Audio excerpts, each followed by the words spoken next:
TCM, Trellis Coded Modulation. In Ethernet Trellis Coded Modulation, TCM, was invented by Gottfried Ungerbuch at IBM in the 1970s, first presented in 1976 and detailed in 1982, revolutionizing data transmission by merging coding and modulation for better error correction without increasing bandwidth, leading to significant modem speed boosts, 9.6K to 33.6K plus kbps, on phone lines and widespread adoption in satellite and mobile comms by exploiting signal constellation partitioning and Viterbi decoding. Origins and key concepts. The problem, before TCM, error correction, like convolutional codes, and modulation, like QAM, use separate bandwidth, hitting limits on phone lines, around 9.6 kbps. Ungerbuch's idea, 1970s, combine these by adding a redundant bit to the input, mapping it to a larger signal constellation, example 8 PSK instead of 4 PSK, set partitioning.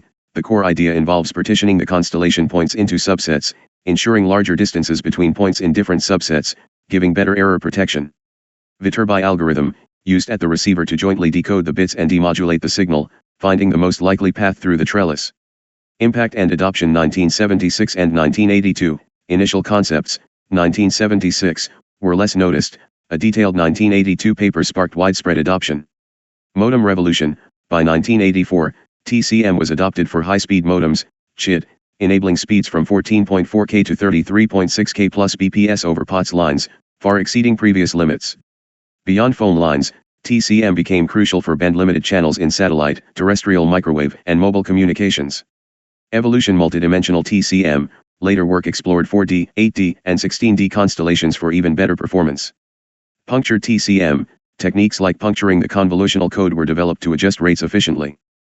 Trellis Coded Modulation, TCM, works by combining convolutional encoding with signal modulation in a unified process to improve data transmission reliability over limited bandwidth channels without increasing the signal bandwidth. The core principles and mechanisms are: 1. Constellation expansion. TCM starts with a larger than necessary signal constellation compared to an uncoded system with the same data rate. For example, if an uncoded system uses quadrature phase shift keying, QPSK, which has 4 signal points, 2 bits per symbol, a TCM system for the same data rate might use an 8 PSK constellation, 3 bits per symbol. This expansion introduces redundancy.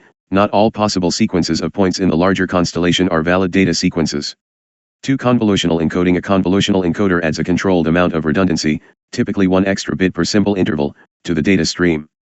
The encoder has memory, meaning the current output bits depend not only on the current input bits but also on a few previous input bits, creating a sequence of dependencies. 3. Mapping by set partitioning. The key innovation is how the encoder's output bits are mapped to the points in the expanded signal constellation, using a technique called set partitioning. The large constellation is systematically divided into smaller subsets, with each division maximizing the minimum Euclidean distance between the signal points within the resulting subsets. The coded bits from the convolutional encoder are used to select specific subsets, while the remaining uncoded bits select a point within that chosen subset.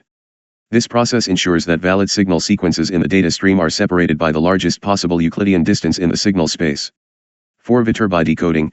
At the receiver, a specialized decoder, usually the Viterbi algorithm, performs a maximum likelihood sequence detection.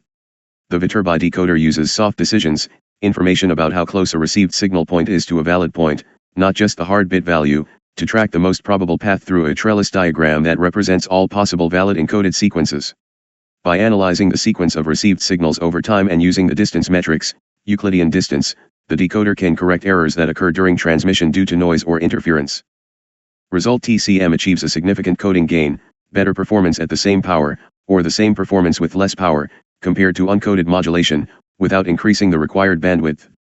It makes communication more robust and efficient over band-limited channels. Trellis Coded Modulation, TCM, is used in specific high-speed Ethernet standards to achieve reliable data transmission over copper twisted pair cabling within limited bandwidth.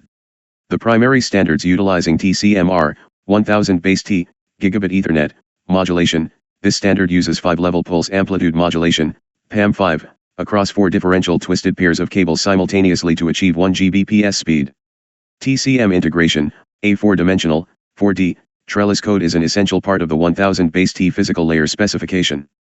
The TCM scheme provides the necessary coding gain to ensure reliable performance over Cat5e/Cat6 cabling within the standard 100-meter distance. 10 base T, 10 gigabit Ethernet, modulation. The 10 base T standard uses a more complex Tomlinson-Hiroshima-Precodet, THP, version of 16-level pulse amplitude modulation, PAM16. TCM integration, A4D trellis code, similar in principle to the one used in 1000 base T but adapted for the higher data rate and modulation scheme, is also employed. This allows 10 base T to operate over Cat6a or higher cabling for up to 100 meters, making efficient use of existing infrastructure. Summary of use in these Ethernet standards. TCM is a key enabler for bandwidth efficiency. It allows for high data rates without requiring additional bandwidth, which is constrained by the physical properties of twisted pair copper cabling. Noise immunity. The coding gain provided by TCM enhances the signal-to-noise ratio, SNR, performance, helping the system overcome noise and interference inherent in copper wiring. Backward compatibility. The use of similar robust coding and modulation techniques helps maintain backward compatibility between different speed standards. Example 10 base T can link with 1000 base T. For lower speed standards like 10 base T and 100 base TX, simpler encoding and modulation schemes, like Manchester encoding or PAM3, were used without the need for complex TCM due to less stringent bandwidth requirements. In 1000 base T Ethernet, TCM uses the 5 levels of PAM5 to strategically introduce redundancy.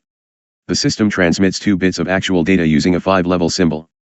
The extra 5th level is key to error correction.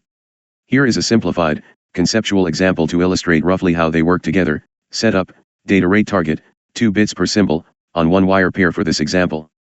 Modulation, PAM5 we use 5 voltage levels, -2, -1, 0, +1, +2. Uncoded system, hypothetical PAM4 would use only 4 levels, example -1, +1, -2, +2, to represent 2 bits directly. How TCM introduces redundancy. The TCM system uses a rule-based encoder that looks at a sequence of bits over time. It doesn't just map current bits to a symbol, it decides the best next symbol based on the previous symbol chosen. Imagine a simple rule: valid sequences can only move between specific levels. Encoder logic. The TCM encoder makes sure the transmitted symbols follow a specific trellis pattern. The choice of path provides redundancy. Using the 5th level, the encoder might use the 0 voltage level only sparingly or in specific sequences, making those sequences statistically less likely to be noise, thus easier to distinguish. Example sequence: let's say we want to transmit the binary sequence 01, 10, 00, 11. TCM encoder input. The encoder processes the stream of bits, 01, 10, 00, 11. TCM encoder output. PAM5 sequence. The encoder chooses a sequence of voltage levels that satisfy the internal rules and minimize errors.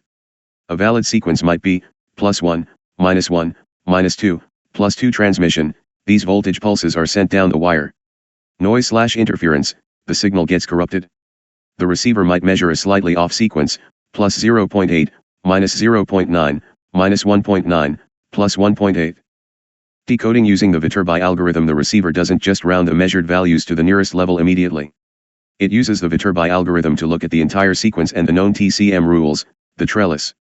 The decoder asks, which valid sequence of PAM5 symbols in my rulebook is closest to what I actually measured?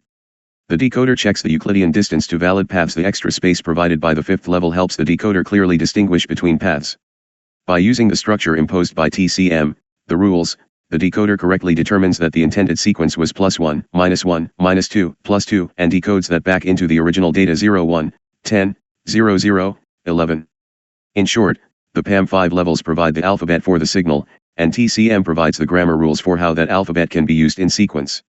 The rules allow the receiver to detect and fix mistakes in the grammar caused by noise.